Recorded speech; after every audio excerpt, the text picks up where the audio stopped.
Here first So why Saka? because he's in my team, and not a lot of people have him in my leagues. So that's the one that's gonna get me up. You got to go with those bold moves to get up the leagues. Exactly. When you're in mid table and you're near the bottom, you get the differentials. You gotta get the players that nobody else has, and you gotta hope they perform.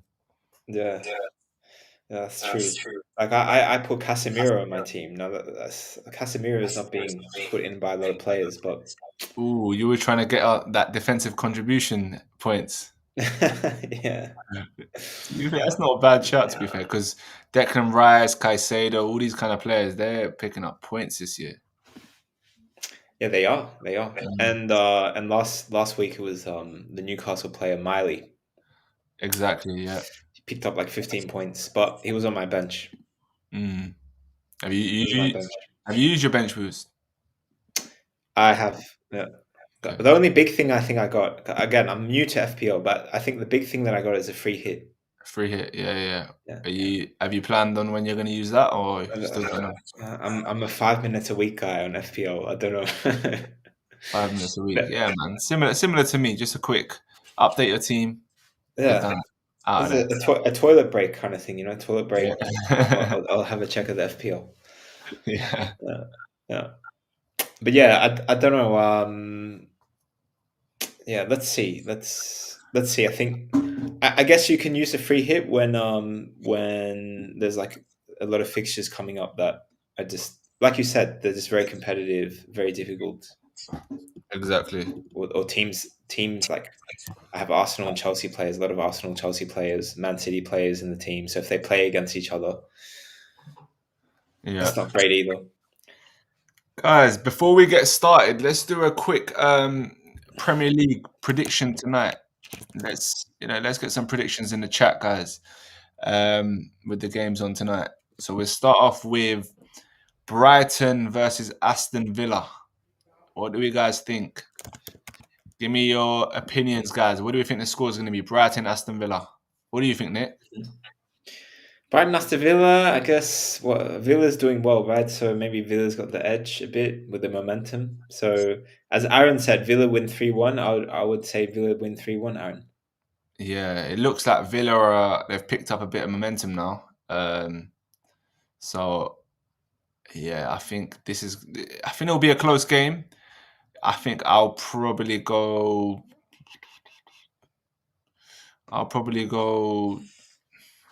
2-1 Villa. 2-1 Villa. Yeah, 2-1 Villa. Um, the other game we got is Wolves versus Nottingham Forest. This is an interesting one. Obviously, both new managers. Wolves got a new manager. Nottingham Forest got Sean Dyche in. So yeah, the battle of the new managers really. What do you guys think? Wolves versus Nottingham Forest. Both teams which are struggling. They're near their bottom, so they both need these kind of 3 points. I like Sean. You like I'd like Sean to Dyche? play. I like Sean Dyche. I'd love to play for him. Just a few games, just to see what he's like. He would. I've heard. Yeah, you can just tell from his demeanor and that what kind of manager he is. He's just that no nonsense kind of manager, but he looks like a good manager to play under. What's the manager you play under? Any manager you could pick. If I could pick to play under any manager ever, I would love to have played for Jose Mourinho. For Mourinho, yeah, same, Yeah, same. Why Mourinho. Mourinho? I don't know. It's just his aura. You know that, like, I feel like he's like, he would make you feel $1 million. Like he would make you feel like you are the absolute man. Um, and if you do well and he loves you, I feel like he's a very great man manager. And he gets Mm. the best out of players. And I think it's important, to have a manager that's able to handle different players and know everyone's kind of different. Some players, you can give them a bit of a hammering and they'll react well. But some players, you can't do that and they'll react in a worse kind of way. You got to put your arm around them. You got to make sure you look after them. And I think Mourinho is a perfect example of a man manager who understands different players and what they like, what they don't like, etc. And I think that's very important as a manager. You see how highly a lot of his former players speak about him, like especially Yeah, Chelsea players, Sen, seen interviews with Sen, John Obi Mikel, Drogba. I mean, all that kind of core Chelsea group, they always speak so highly of him. yeah, literally. And maybe that's because they were selected to start a lot. But I think, you know, Alex Ferguson was apparently good at this as well. It's those players that, especially fringe players, that you need them, Mm, and they're going to make a difference.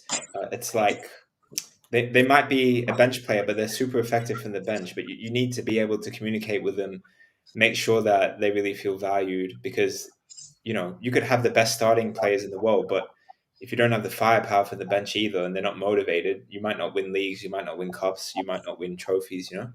exactly. So it's about trying to keep the whole squad happy, and yeah, as you said, with Sir Alex Ferguson was perfect at that, because even with him, like it went to a deeper kind of level. It wasn't just like on the pitch, but it was off the pitch as well, with like how he would know all their families, speak to their wives, Mm. girlfriends, whatever it was. He had that personal kind of connection with each and every one of them, which again, with it obviously showed on the pitch. You know, when the subs would come on, win games, and scored in the last minutes, time and time and time again. I think it's so important as a manager, and even No, now you see that with Arteta, he's using it's not subs, like these are not substitutes. These are finishers. finishes, The game players, finishes. That's a yeah, the great game topic. finishers. The players that are coming on, they're finishing the game because these are the boys that are going to win us the game. Um, so yeah, man, it's so important to keep the whole squad happy. I saw this article about the game finishes, and I think it's a concept from rugby. Yeah, it must Um, be. Yeah, yeah, I shared it with our team. I shared it with our team. I'm trying to find it again, but have a look at that, guys. Arteta. I mean, let's have a look at this. Arteta game finishes. Now, like games run for longer these days, especially when they change the added time rule. I think these days you have so much more with like last minute goals or goals in injury time that end up winning the game. Don't you feel that way? well, you think there's a lot more last minute goals I in feel this day? like, yeah. To be honest with you, sometimes I feel like watching the first half is like a waste, and I'm just like, I'll watch the last 20 minutes or 30 minutes because Mm. that's where a lot of the action is happening, and like, I do. um, you know, I do agree in some sort of sense. I was saying this the other day. I feel like more I don't subs know as what it's. well. There's 5 subs, right? So Yeah, it's not 3 subs. yeah. No, I Yeah. don't know what it is, but like I feel like back in the day, when you had like the Roy Keane era, the Thierry Henrys. I feel like football was so much more exciting back then, like with games and that when you're watching it, like from minute one. But because obviously football has changed so much, and VAR's got involved. So there's, it's not as kind of like back in the day. You could put a challenge and the game would become heated, and it would, it was a great watch, entertainment from minute one to minute 90. But now obviously players can't, you can't really step out of line on the pitch. It's very they got cameras all over, they got VAR, etc. So they can't really do anything. So I agree with you in the sense of sometimes like you get the most exciting bits in the last 20 minutes, last 25 minutes. Yeah, no, it's true. Yeah. Yeah, like so 5 subs, a lot of late goals. So Yeah, it's like, in basketball as well, it's like a lot of the time, people aren't even watching the first quarter, second quarter, third quarter, but fourth quarter, yeah, you know. people are watching. Yeah, and like I remember going to watch basketball as well in the US, and then like a lot of people don't get to their seats until the second quarter. In football that Mm. doesn't happen. If you arrive late to a game, it's like, what are you doing, man? Yeah, no, so true, so Yeah, true. but yeah, that's the US for you. By the way, YouTube, how's my sound? Because someone said there's echo. Sorry, guys. Um, we got a question from Jojo. What do you guys think about Paul Pogba's comeback? I was happy to see him come back, bro. Like he's, when you got players like Paul Pogba, you want to see them play. Like he's top player. and I rate him very highly. So yeah, no, I was really pleased to see him come back. Have you watched him play at all? Any clips? I watched a little highlight reel of him, one of his games, the other day on TikTok. Yeah, like come up. So and I saw it, and yeah, but I haven't watched too much yet. Yeah, I'm trying to have a look around to see if there are any clips because the highlights don't. I don't really see any highlights from the French league, but let's see. Like I got a clip here. It seems like November 24th. So this is a few slow motion clips at the moment I'm showing. Callum, how are you, pal? You okay? He's playing a long pass here. He's pressing on the ball here, doing a couple of flicks and tricks. Looks like the same. Oh, okay.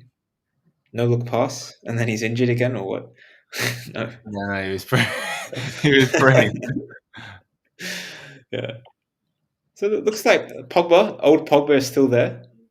Yeah, nice. Of course, you don't lose it, man. It's obviously that sharpness and that fitness will need to just take a bit of time to get him back. All right, Yeah, Chi, 'cause hello, bro. when you've been injured for so long, it's just easy to get injured again. Yeah, You know, so like easy to you get haven't played 90 minutes. When was the last time you played 90 minutes? who, Paul? Yeah, Years, like probably like before before his ban, like over 2 years ago. you know. It's a long time. That's a shame with Neymar as well. Like Neymar when he joined the Saudi club, was it Al Hilal? Yeah. Then he got there, and then what? He got injured. And it Mm. didn't play. Was it a knee injury? I can't remember. But he was out for a long time. Yeah, I think it was his knee. I think right now he's currently playing with a meniscus injury. If I saw this correctly, I saw that he tore his meniscus or something. And obviously he's playing in Brazil now with his boyhood club Santos. Mm, And I think they're fighting relegation. So he was like, I don't care. Like I'm gonna play. I'm gonna play with a torn meniscus because I need to make sure this club doesn't get relegated. So mm. yeah, fair play to him if he is. Hopefully that doesn't cause too much damage that he's going to retire. But that's yeah. Exactly. Yeah. You'd hope his body is coping. But by the way, Sam, Neymar. Uh-huh. Like Steam. Where you play games on the PC. Yeah. He's got like over 10,000 hours racked up on Steam of playing No. time. Yeah, No way. yeah. There's an article about him. Steam Neymar. Let's have a look. There's an article about him where you can kind of see his Steam account, and he's got, Crazy.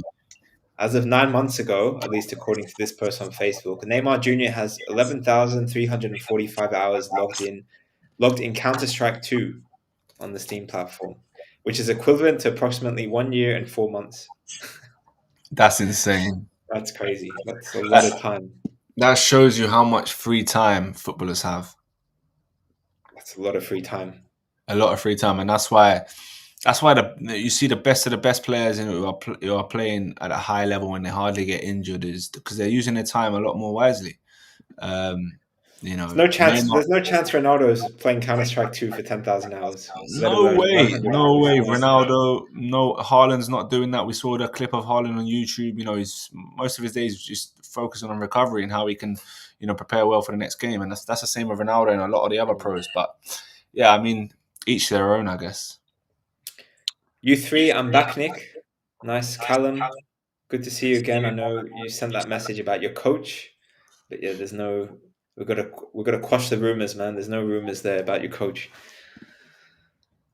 What game are you most excited for? Mine is Sunderland and Newcastle. Yeah, Sunderland and Newcastle this weekend. It's going to be a good one. It's going to be a good one. What do you Sunderland. guys think of? Yeah, that's a big rivalry, Sunderland and Newcastle. Is that the Tyneside derby? Is that the That Tyneside is, derby? yes, it is. Oh, So that will be an interesting game. yeah. But we got Tyneware derby. Tyneware. Tyne-Wear, yes, Tyne-Wear derby. Tonight, whatever games we got? We got Leeds versus Chelsea. Mm. Interesting one, this one. What do you guys think? Leeds United versus Chelsea. Predictions. I know you're a Chelsea fan, Nick, so I'm Yeah, sure I think 2-0 Chelsea. 3-0 Chelsea, easy there at the office. Yeah, 2-0, 2-0, 2-2-2-2-2. I think Cole Palmer should start this game as well. You think he should start after I, not playing? I think he needs the minutes, so he most likely will start because obviously the game the other day against Arsenal they got down to 10 men, so he couldn't bring him on. But I reckon he'll start today. So, title of the podcast of the stream today, Sam, is actually about Cole Palmer. Because tonight he is expected to play again. I don't know if he's going to start, but apparently Enzo said something like, yeah, he might play 20, 30 minutes Okay. in a presser. So this morning I was like, okay, Cole Palmer's back. Maybe he's going to be in the headlines the next 24 hours. It could be a good time to speak about him. There's a training clip. I don't know if you've seen it, Sam, but there's a training clip of him that went viral yesterday. The finishing one. The finishing one. Have you seen that? I saw a little Guys, bit of it. let's Let's put have it it. on for the people. Guys, let's put it on for the people. Guys, YouTube Train Effective if you want to see what we're playing right now. But I'm gonna loop this. And one touch finishing. And that's a good finish. Very good finish. Press to that. It's a great game. I love this game. One touch into the arc. It's the best. It is the best. So, guys, in this clip, first of all, his first touch is phenomenal. Great first touch because the balls are being pinged in very hard. And then he's just rocketing these balls, finessing these balls with his left foot right in the corner. Is anything else? Yeah, what do you see here, Sam? That's the key thing about all of these ones. Like his first touch is immaculate. Like here it is as well, using his right foot to control it, finishing with his left foot. Look, his first touch is always perfect. Bang, sets him up to come onto it, and then he's able to just, even with his finishes, like he's not lashing at it. He's not just going smashing it, and there's no control. There's so much control in all of his finishes. Like he knows in terms of how much he doesn't need to generate that much power. He can just guide it into the corner, and his dips and everything will do the work for him. And they're all instep finishes. None of them is with his laces. And when you're shooting with your instep, you have a lot more control than if you're shooting with your laces. It's class. The first touch too, he's like, again, the ball's coming at him with some speed. Okay, these are fast balls, and he's just cushioning it like a pillow. That's the thing. If his first touch is poor, his next touch is poor as well. But again, look, perfect touch. Again, perfect touch. The ball's bouncing up to him, and he's just killing it dead. Is there anything you'd say? One takeaway from this clip, you go, young players should really focus on this. I think the main focus on this one, if you're watching it, is how important your first touch is. So your first touch will always set up your next touch, and it will always give you the best possibility to score or to miss. So if your first touch is good, you have a much higher percentage, a much higher chance to score. If your first touch is bad, the percentage will decrease, and you have a lower chance of scoring. Secondly, the way he's striking the ball and his finishing, this detail on the finishes is so important. We've seen a lot of players who will just take a touch, and the touch might be good, and then the second touch is just trying to just smash it. And when you're smashing it with your laces, again, you have no control where it's going. It's very difficult to control it. But with every finish you see with Cole Palmer here, he knows where he's going to put it, how he's going to guide it into the corner. He's not lashing at it, and it's just very controlled and very, it's the minor details. It's the biggest difference. There you go, guys. Wall workouts as well are going to be your friend, guys. First touch, wall workouts. I used to use squash courts, guys. Squash courts where you just kick the ball really hard on the squash court wall and control it. Remember we talked about the soccer samurai? For those of you guys that were on a stream, Sam wasn't here. The guy that literally used trees as a wall, different trees, and look at that kind of stuff, and that's how you get a touch like Cole Palmer. I got some other clips, Sam. Maybe we can walk through these, all right? Like, these are clips from... This is why I love to go to stadiums and watch matches too, because you do see the players up close and personal. So we have another clip here. We're just going to go through a couple of clips. And maybe you can point out something here, Sam, something that you see that you think young players can apply. So, guys, YouTube Train Effective. YouTube Train Effective. If you want to see the clip we're about to play, so I'll just play this. Yeah. So it's Cole Palmer. I think it's in a Club World Cup game at the MetLife Stadium. I can see. So play this.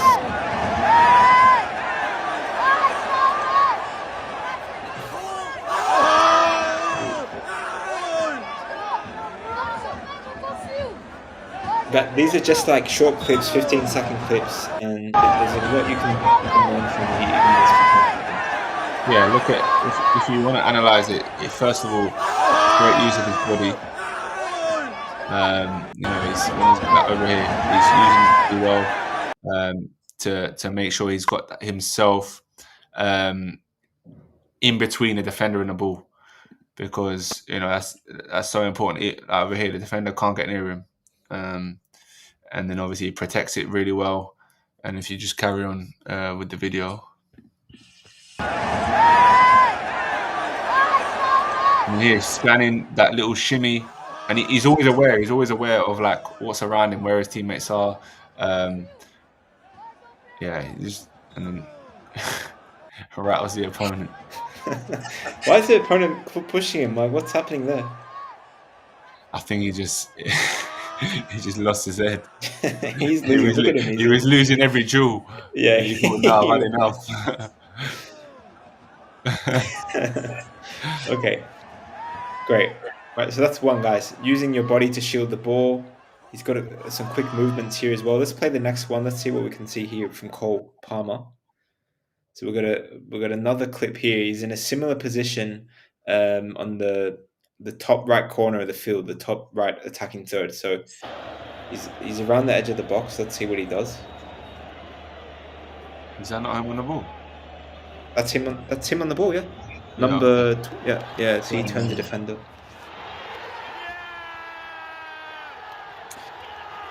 We'll replay this clip. So he's squared up one-on-one with the defender,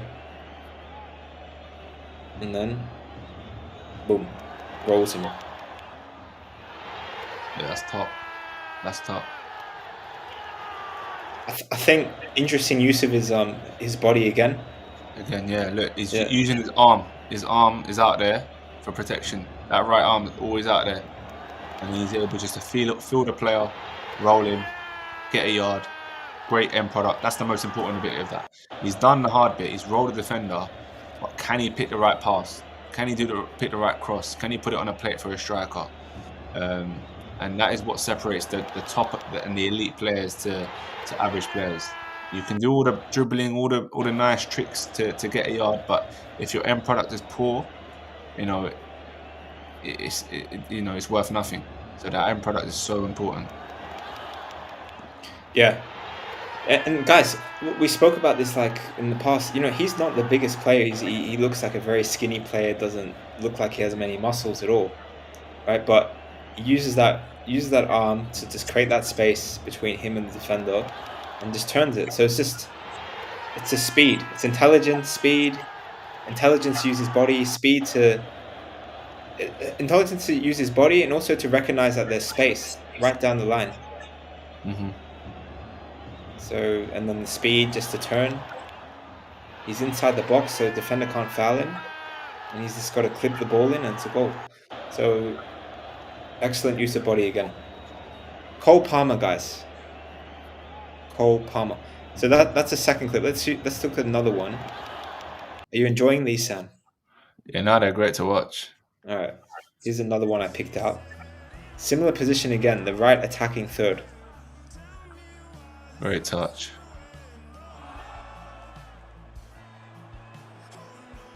Yeah. So this is only just a very quick one. There's only like 5 seconds of him on the ball, but already here. First touch, great. Inside. Another little tidy little touch just to give himself that bit of space, and he picks up, the right pass at the end of it as well. I think it's very important, guys. If you see this, okay, so Cole Palmer knows the defender's coming, and you can see that defenders, all his momentum is coming towards Cole Palmer. So all Cole Palmer has to do is just take a touch to where, where his momentum is not going. So it's just taking a touch behind him, and it has to be a good first touch because there's only so much space. But that's again intelligence, guys, to recognize that space behind the defender and that defender's going fast towards him to try close him down. He's just got to take a touch behind him. Anything else, Sam? No, I think you pretty much covered it all, to be fair. Yeah. Just tidy little touches, and then again picks out the right pass at the end of it. A lot of players would probably they do that first touch and then they do the second one, and they might get a bit excited and then try and take on the whole team. But it's very important to understand he's done couple nice touches. Now give it to another teammate who might be in a better position than you. So don't try and overdo it. That's the most important thing to take away from this video. This one here, it's a little bit harder to see. But let's see. Okay, he's in the left attacking third. He likes to be. Oh, I did not even see what happened there. Yeah, look, this one's a little bit hard to see, but you can see his body, where his body's moving. Yeah. And I think the key theme we've been discussing, Sam, is his body movement. He's always using dummies. He's always using little feints. He's always tricking opponents.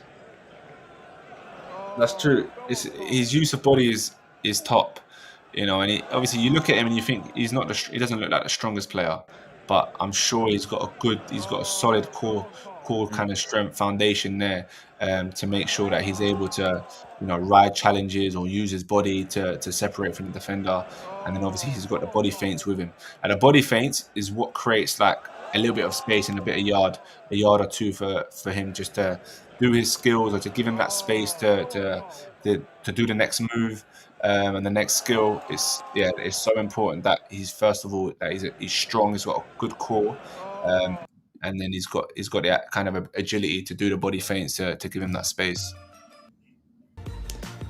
Yeah, and I won't play this for too long because I'm just worried about copyright and that. But guys, there's a couple of minutes I'm just playing here of him using all these different feints, him doing these little dribbles, doing these little moves. So I'll play this for a little bit, Sam. Yeah. If you want to pause, just let me know. Yeah, so much to do with his feints, using his body. Great first touch again. Again, brilliant.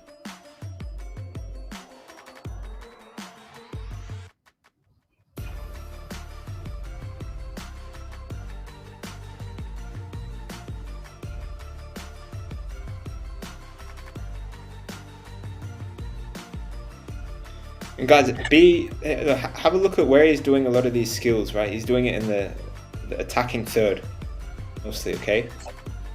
He's As you say that, he's in his own half. But for the majority of these, it's in he's in his own half again. But that was just to get him out of trouble.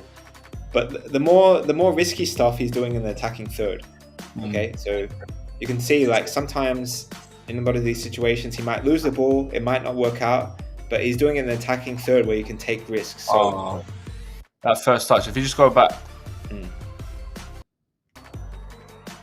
Okay, this one? Yeah, all right. We'll go back a little bit. So it's not this one here, but Sam's pointing out, I think, this one that's about to come up. That first touch is top. That first touch is everything for him to have this possible chance to score. Because that's coming at pace. That's not an easy pass to take. That's exactly. It's coming at pace. He's got to adjust his body to take it on the back foot. There's a lot happening there in half a second. Yeah, exactly. That defender who's behind him could have, he's aware that he hasn't come close, he hasn't come tight, so he can take this on the half turn. He can turn, and then that first touch just to get him into that space. And if you play it, and I think there's great movement from the striker as well. Great goal. Just to to create that space for him to go on his left foot. If any strikers are, I mean, look at the striker, moves away to create that space because he knows Cole Palmer's left-footed, so he knows that defender with the red boots will follow the striker, and then it will leave the space into that gap for Cole Palmer to come and take on his left foot. So it's Okay, so, intelligent Sam, that's such a great point, and it's not just Cole Palmer what he's doing; it's the players that make the off the ball runs to create the space for Cole Palmer. And that's something really key that you pointed out. And guys, if you're listening to this is a bit more advanced, okay? Because we're talking about things that coaches, the good coaches, are going to see.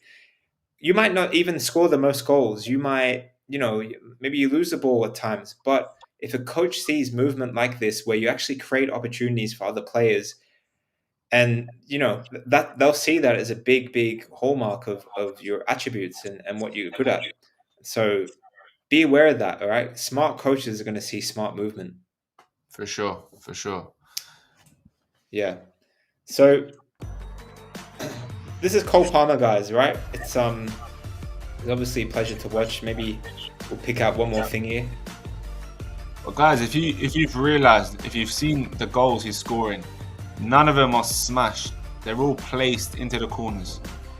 Um, they're all placed into the corners. You don't see him lash at anything. It's all controlled finishes.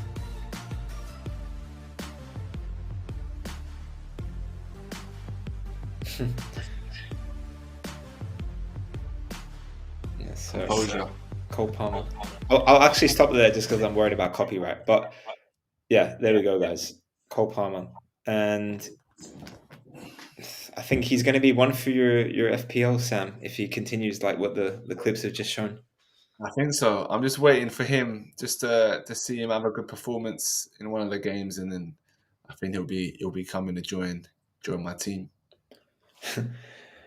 So, guys, we'll get to questions in a second. I thought one interesting thing to touch upon with Cole Palmer again is actually his story, because he actually played for City. He played in the Man City academy, and he wasn't getting many minutes in the first team.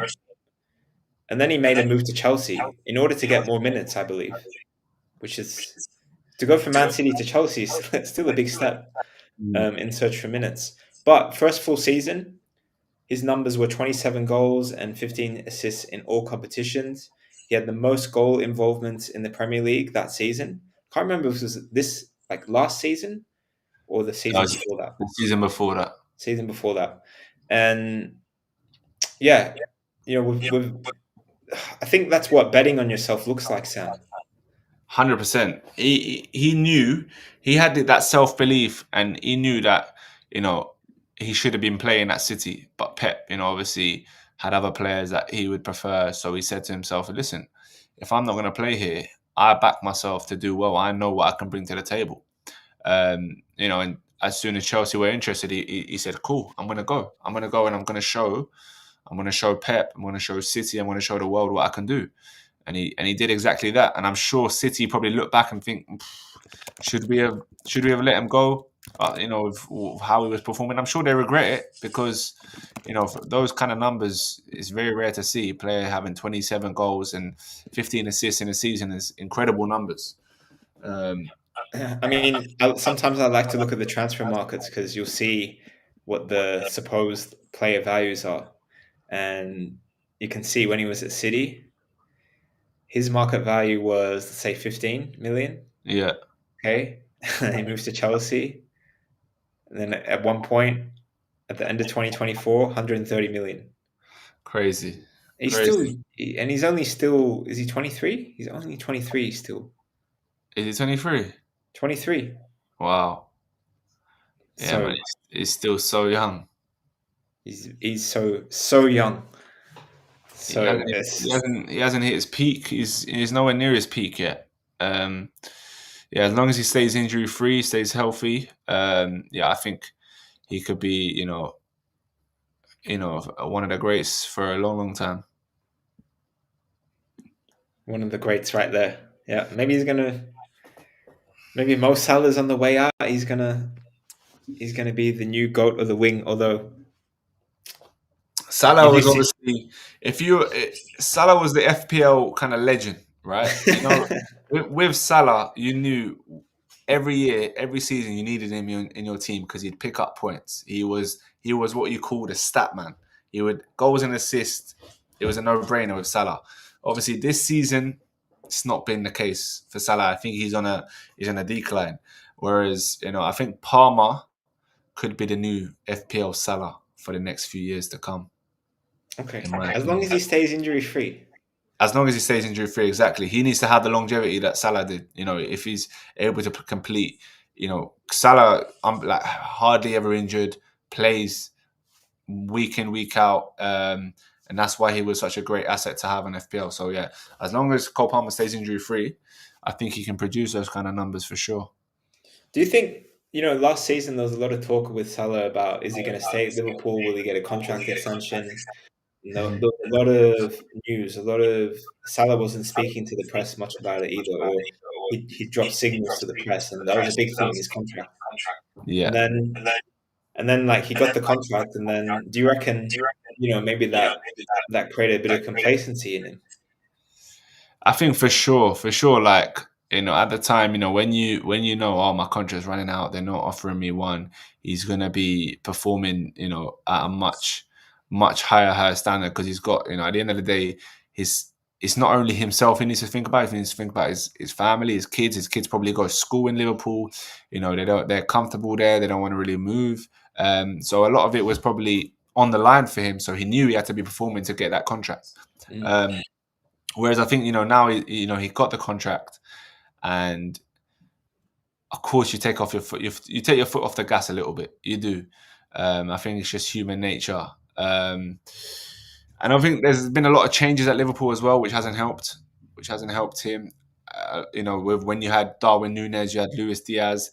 They brought a lot to the team that maybe it- the new players like Ekatike, Isak, don't really bring for Salah, and so yeah, there's a lot of different things that happen during the season or during pre-season which can affect a player. But I think definitely you do take your foot off the gas a little bit after you receive that kind of new contract.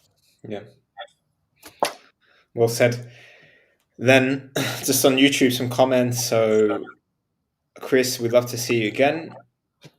And yeah, we're talking about Cole Palmer. He's just making a few comments about Cole Palmer. Yep, yep. Nice one. And football moves fast. You have to be selfish as a player in order for your career to last, says Scon360. 100%, I agree with that because I look at it like this, right? If you're not performing, a club will get rid of you and replace you with somebody else. And that is how football works. Football is a business at the end of the day. So if a club is paying you a wage and you are not performing and they feel like they can get their money, get something better instead who's going to be worth their money, rather than paying you because you're not performing as what they'd expect, then they replace you. Simple as that. So as a player, you have to be selfish and you have to understand that, you have to look after yourself. So, Mm. because football's a short career. Football is a short career at the end of the day.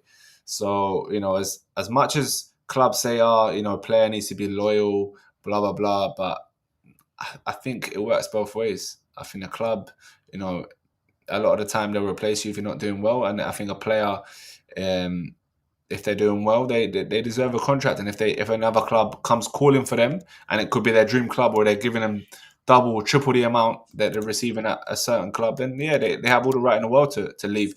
And obviously, with the Trent situation, how Trent went to Real Madrid, Mm. and the Liverpool fans saying, "Oh, he's a snake, or leaving us, he's leaving his boyhood club." But it's Real Madrid. It's Real Madrid. It's the greatest team in the world. Like when Real Madrid come calling, you can't say no. You can't say no. You literally can't. I think what's his name, Steven Gerrard. I think must have mentioned it if I'm not mistaken. He said he regretted not going at a time, to Real Madrid when they came calling. He regretted it. He said if there was one thing I could take back, I wanted to experience that, playing from Real Madrid. And I think as a player, it's the pinnacle. It is the pinnacle. As for club football, having Real Madrid on your CV, yeah, there's nothing like it. Mm. Mm. There you go. Real Madrid. Is that the one club you'd like to, if you could pick any club to play for, Sam, would it be Real Madrid? Man, it would be Real Madrid. not Barcelona, not Man Like United. Man United, I would love to play for Man U, of course, but Real Madrid is like the pinnacle, bro. Like Real Madrid, the Galacticos. That is, Mm. do you know? But yes, I think even Mm. like you see, like with it's very rare you see a player turn down Real Madrid. If you go through the names, when Real Madrid come calling, it's very rare players turn it down. Yeah, true. Mbappe went there, he couldn't turn it down. Loads of players. Like, Mm. would you My, would you turn it down if you were playing for Chelsea and then they came after you? Would you go? I don't like how Chelsea's being run at the moment. So yeah, I'd definitely go. And Madrid's warm. I was just in Madrid in October. It's a really nice place, Madrid. Yeah, it's beautiful. Madrid is Yeah, beautiful. it's a really nice place, nice people, nice Yeah, atmosphere. And the yeah. Bernabeu, I've never been to the Bernabeu, but yeah, if you compare Stamford Bridge to Bernabeu, you know, you got what 40,000 in Stamford Bridge compared to hundred almost thousand. 100,000. Yeah, Yeah, and Bernabeu is quite new, modern, and it's just the fans, man. I think, it's a no-brainer. It's a no-brainer. yeah. But in terms of a league, I'd prefer to play in the Premier League than La Liga. To be fair, Yeah, yeah. No, yeah, I hear it. I hear it. To be fair, yeah. yeah. I feel like generally the atmosphere would be better in the Premier League. Just like I don't know, there's nothing like English football. I think, No, I agree. yeah. Guys, chat. Do you think Haaland will end up as a Real Madrid player one day? What do you guys think, chat? But he's got a contract for the next 8 or 9 years, Haaland. What are these contracts, bro? Let's be honest. Like, That's true. if a club pays 100 million, 200 million, that contract means nothing. Mm, Um, Obviously, the contract is just there so he doesn't go on a free. That's it. mm. But I'm sure there's clauses in there, or if they pay the right amount of money, which they think he's worth, yeah, he'll go. But I think down the line, I don't know. Actually, I think he might want to break the Premier League record. That's true. I That's think he might want to break. that's It's that's a so yeah. long way away. He scored his 100th goal yesterday, so Mm. he's a long way away. What's the old time? Let's have a look. Old time. I think he is 167 goals away from Alan Shearer, if I'm not mistaken. Yeah. So if we have a look, we got goals. 260 Premier League goals. Alan Shearer. That's a record. So he's 160 And away. and he's not. He could have what two good seasons, and he's going to break the top 10. Yeah, so he needs. If he carries on scoring this season, he ends up with, let's say, another from now to the end of the season, another. There's no way he'll get 40 goals from now to the end of the season. Mm. Um, that would be insane, but there's no chance. I But just saw yeah, here no, James Milner is going to break the appearance record. It seems. yeah, crazy. Again, what a professional. Mm. Man, Harry Kane would have broke that record. And that's true. He could have broken the record, Harry but he Kane would wouldn't. have. He would win nothing. He would win nothing. And that is the question he would be asking himself. He'd say, I'd go down as a Premier League all-time goal scorer, but I'd go down as a nothing man. Would you rather win one Premier League title or be the or have no Premier League and be the top goal scorer of all time? Ooh, that is That's tough. that's that's tough. It's That's tough. tough. Do you know what? I'm thinking of my striker mindset. I'd go for the top goal scorer, bro. Mm, I don't know. yeah. Or Even no though winning trophy. the Let's Premier let's League, say no trophies, Sam. You got no FA Cups, no trophies, nothing. Your whole career, you didn't win one trophy in your club, but you got top scorer. that's a tough one, man. What's the point of all those goals then? You never won That's anything. true. Yeah, That is you true. know. That is true because at the end of the day, the best feeling is when you're winning with your club, you're winning trophies, you guys are celebrating. That's the best feeling. That no feeling can replicate that. So yeah, it's difficult. I'd say yeah, you'd probably pick the trophies just because they're lifelong memories that you'll never forget. Scott says goal is a goal. Chris says top goal scorer. He'd pick goal scorer. So all right, we're getting a little goal scorers here. Chat, keep chatting away. What do you think? Yeah, I think I would. I don't know. That's a hard one. That's a hard one. Yeah, if it was like one Premier League title versus top scorer, I'd pick the top scorer. But then if you're talking about multiple trophies and having a dynasty, I think Yeah. yeah. And Haaland, the thing with Haaland, he doesn't score like beautiful goals that you want to watch over and over. I can't think of a Haaland goal where I'm like, oh, I'll watch that again. Can you think of any? I can think of some Alan Shearer goals. I can think of who do we have in this list? Definitely Wayne Rooney, Salah for Yeah. sure, but There's definitely some Haaland goals I remember just because I was watching it just as a striker, thinking this guy's too good. Like though, with the way he just ragged those defenders, like bullied them, yeah, like just he's running through like a machine. Now I remember a few goals he scored like that, but yeah, most of his goals in and around the 6 yard box, in and around the penalty spot, just ruthless. Even his goal yesterday wasn't easy. If you look back, like it's not an easy chance, but he makes it look easy. So yeah, it was a great finish. I guess you have to really appreciate strikers, appreciate what they can do in order to be like, oh, Haaland's really That's the really hardest good. thing to do in football. To Mm, score a goal, it's the hardest thing to do in football. That's why mm, strikers get the most money because scoring a goal in football is the hardest thing to do. mm. Sam said it. That's why strikers get the most money, guys. All right, That's let's get why. some. That's why. That's why Isak got bought for 120 million. You're not going to see a defender get bought for that. Impossible. Mhm. Scon says, I watch Erling every week. He gets better every time. He does it with ease. First time finishes. Chris, Haaland just scores with precision, inside foot, and proper placement. Nothing crazy typically, but he has finesse and technique. It's just Mm, like he's just ruthless, man. That's the best word to use of him. He's a ruthless, cold finisher. Like when he gets into that moment, he's ice. Like nothing phases mhm. him. And I think another player who was like that, and I hear a lot of pros say that as well, was Michael Owen. Apparently, Michael Owen, when he used to go through one on one or he was through on goal, it was ice. It was, and that's what you need to Ice be as a. cold. It was ice cold, Mm, and that's what you need to mm, be as a striker. And I think Haaland's the same, but his movement is incredible. Like if you watch Haaland, I watch a lot of games of just his movement and his power, and like he's becoming better and better. That's a scary thing. Like he's actually getting better.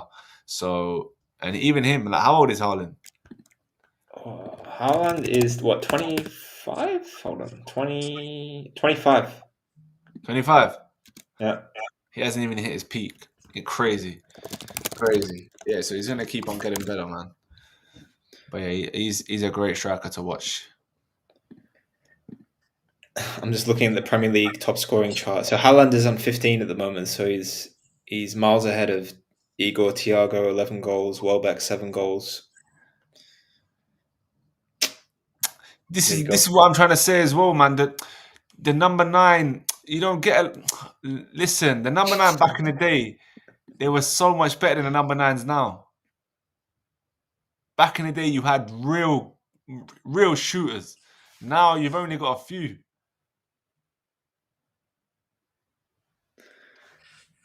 Go look at the top goal scorers. Go look at Premier League top goal scorers. Let's say in like 2005. Go and look at the players there, the strikers that had there. Let's have a Compared look. to, List of goal scorers 0506. look at that. Henry. Look at that. Thierry Henry, Ruud van Nistelrooy, Darren Bent, Wayne Rooney, Lampard, Robbie Keane, Didier Drogba. Bro, these are top players. Yeah. Frank Lampard. Well, he's not a centre forward, but the Darren Bent, big number 9 player, Yakubu. Underrated, very underrated. Darren Bent, Yakubu. Exactly. Again, another Marlon Harewood used to score goals for Robbie Keane. Like you had so many like top Drogba. number nines. This is an interesting one. I remember Mido. Remember Mido? I remember Milo. Egyptian. Yeah, yeah, He, yeah. He was a he, good player. he was a good player. I remember looking at him and was like, oh, he doesn't look very fit. Like, doesn't look like the fittest player, but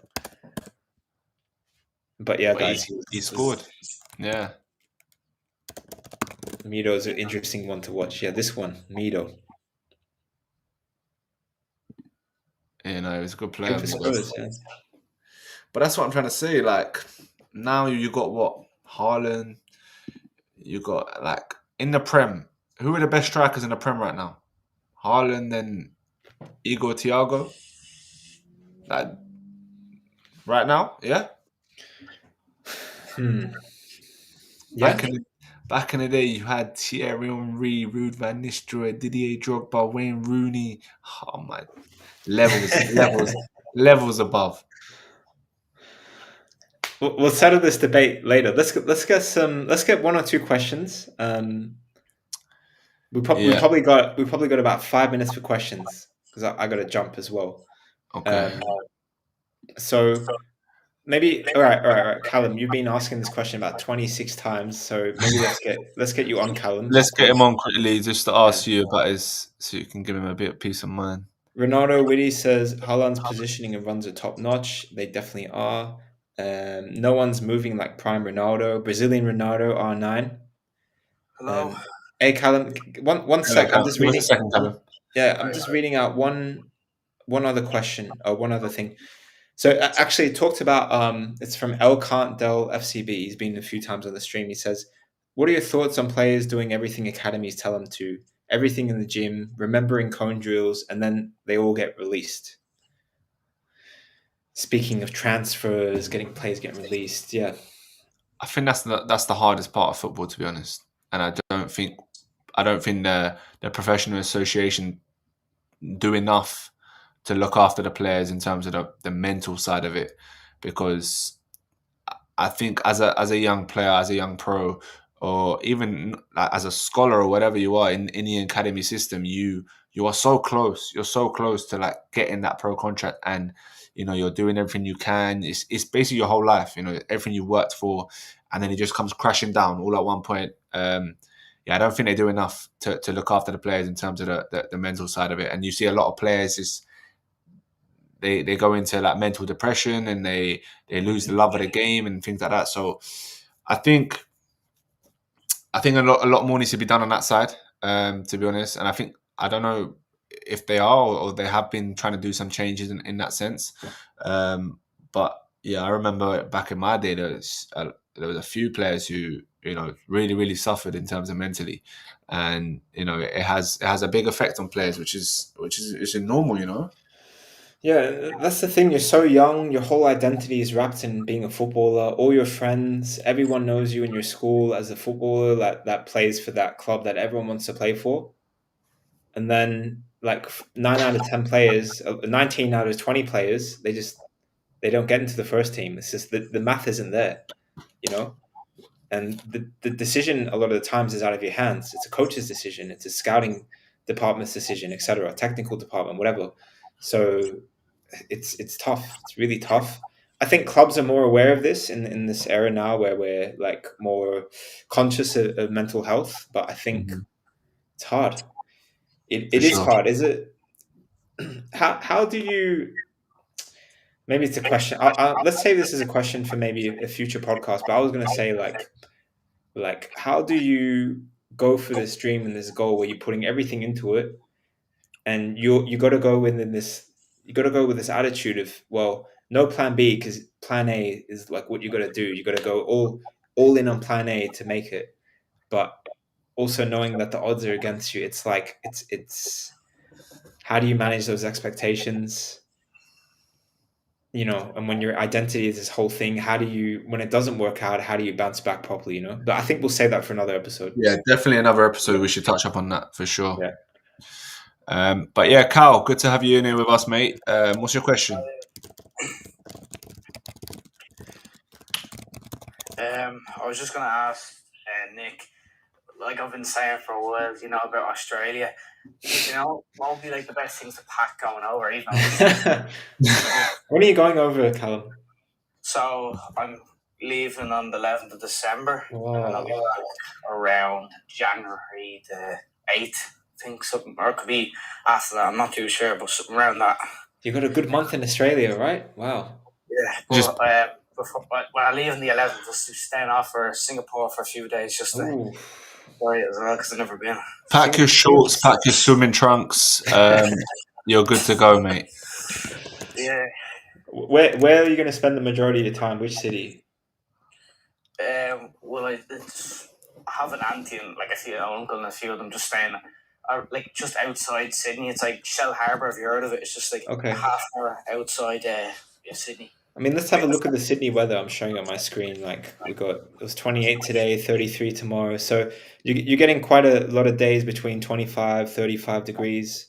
But you can see, Callum, the key thing here, it drops. The low is 18, the low is 22, the low is 19. Yeah. So in Sydney, and I've lived in Sydney, it's best to do it in the morning, man, before 10 a.m.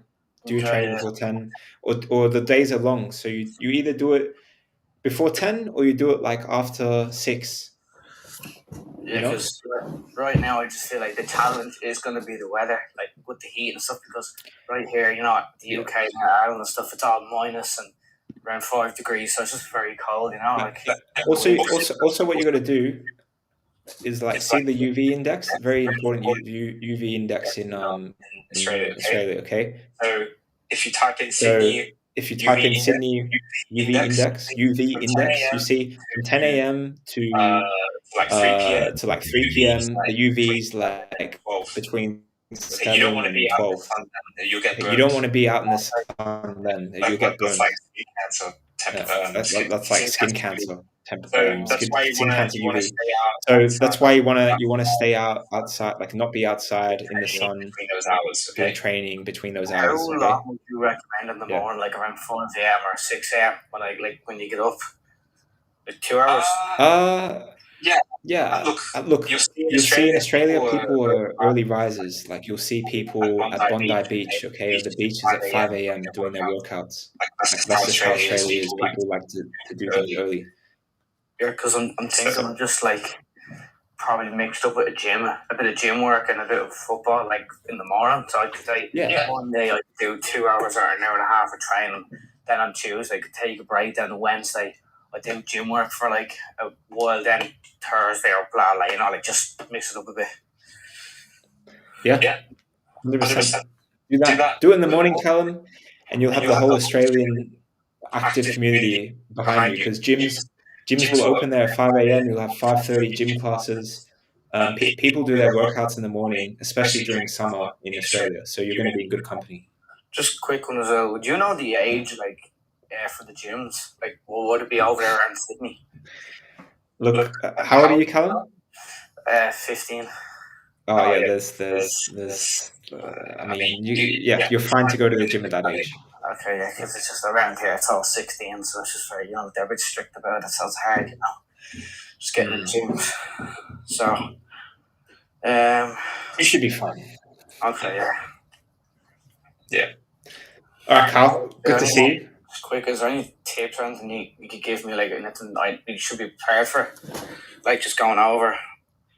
Hey, Callum, just be excited, man. And as Sam said, pack your swimming trunks. Bring a nice hat, so you don't get burned. Irish people get burned because their skin is quite fair. Yeah, SPF. Very sensitive to the sun. Like even I was in Spain, it was only like 15 degrees, and I went in for like 10 minutes. I was burnt. I'm just very bad at the sun. Yeah, and Australia is worse. Yeah, like I think this will help me as well when going over to the camp as well, with the heat and because it's the summer as well. Because last year it was around 28, 25, so it was really, like 2 hours of training, so it was a bit hard as well. So guys, there you go. Callum's already thinking in his mind about next year's summer camps in London, okay, because London's not as hot as Australia in summer, but mentally Callum's already preparing. All right, how am I going to deal with the heat? Australia is a good way to test myself with those heated conditions in London. So it's a good attitude, Callum. Yeah, man. Thanks, yeah. But yeah, just enjoy yourself, man. Enjoy your holiday. Recharge. Keep working, and then hopefully we'll see you in the summer, mate. Yeah, can't wait. I just can't wait. Yeah.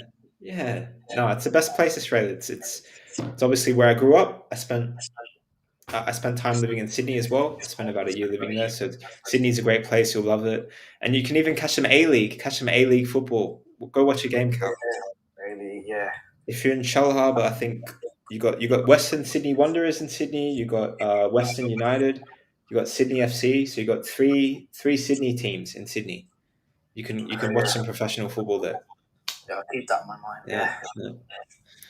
Because tonight I'm just with my family. We're just getting prepared, like what we want to do over there, like booking stuff and like food place and stuff, So yeah. Love that. I just can't wait as well. Even for the campus, I just can't wait for everything, You got so much to look forward to, mate. I'm just so excited. Can't wait. Like I feel like I just going tomorrow. That's how excited I am. Are you more excited? You more excited for Australia or for the camp? I have been here with Australia, but it was only like me and my mum, but it's going my whole family, so I'd probably say the camp. Oh, fair enough, mate. But yeah, listen, we're gonna try. We've got to probably shoot off and get someone else in before we have to go. Okay, sorry. But good to have you on here, mate. Thank you. All right, see you. Cheers, mate. Hey, Bye. Cal. See you. Yeah. He's a young kid going to Australia. He's got the time of his life. Yeah, man. Time of his life. All the time in the world. Doctor, what's going on? Doctor. He's going to gift. He's going to drop a gift. He's going to do the hat. He's going to give me my flipping moustache again. We've got a lot of questions on YouTube. Elkant Del FC. The whole mental health with academy side, I think it's worth a separate topic. So that question you've asked, I've put in the list. So I think we might discuss this tomorrow. You just did it. No, I did see something. You missed it. Go on, Doctor. Yeah. All right, let's get. What a guy, man. Mixed up today. Let's get one more question because I just extended my the meeting that I was supposed to have. Yeah, let's go. One last question, guys. Doctor, you just come at the end. We've been speaking about Cole Palmer a lot today, and how important first touch is, etc. But yeah, what's your question, Doctor? Doctor mix a lot. You do have a question. Maybe there's something we can rapidly go over. I have a game against Morocco. Any tips? Play your best, man. Be like Cole Palmer. Watch this stream back. Watch all these streams back. Believe in yourself, bro. I'm 39 and I work out 4 or 5 days a week, but I want to play with the ball more. Any advice? Nick? I'm 39 and I work out 4 or 5 days a week, but I want to play with the ball more. Doctor, why don't you start playing maybe 5-a-side, okay? Because you don't want to go 11-a-side just because it's a lot on your body. 39 playing 11-side when you haven't played in a while. So, Doctor, why don't you go play 5-a-side or 7-a-side? Go play some pickup. So, at least one of those workouts a week can be, with some mates or with the local guys, and you're playing some pickup. And then if you enjoy that, maybe you do twice a week or even 3 times a week, or you join a team again. Yeah, for sure. I think 5-a-side is a great way, just for your physical needs in terms of like just keeping fit, you're doing your cardio, etc. But also you'll be playing, football, so it'll improve you technically and things like that. So, and also for your mental health as well. It's just going with the boys, enjoying it, because sometimes when you're training alone all the time, it can get a bit lonely at times, and you sometimes just mixing up, training with other people, playing 5-a-side, it helps. I just miss playing, man. It's tough in the States. Doctor, you got a big community with you on TikTok. I'm sure there are people I think it was in Miami, right? Or no, Florida? No. Hold on. I forget which state he was in. I think he was in, where was it? Dallas. Anyway, Dallas, Texas. Yeah. Dallas, Texas, okay? You got a community, you got a following. Why don't you make your own 5-a-side league or your own team or your own pickup game? This is actually what we did with Train Effective in the early days. We might have had, I don't know, 5,000 followers on Instagram. Kid you not. So, that day, like today, it's obviously a lot bigger, but we'd go post in our story, like, hey, we're doing an open training session today. And then sometimes we'd have 30 players come, sometimes we'd have 5 players come, and they'd come from all different parts of London. And then we're playing 5-a-side or 7-a-side on a rugby field. And if you don't think this is true, guys, Google it, like put it on YouTube. We have all the old videos in the Train Effective YouTube. You can see like this is a natural grind, natural progression. So Dr. Mix-a-Lot, this is some real facts for you. Give it a try. Yeah. YouTube, we're gonna log off. Sam, I don't know if you want to answer one more question here, but like YouTube, we're off. We'll see you guys tomorrow. All right. See you, Chris. See you, Scon.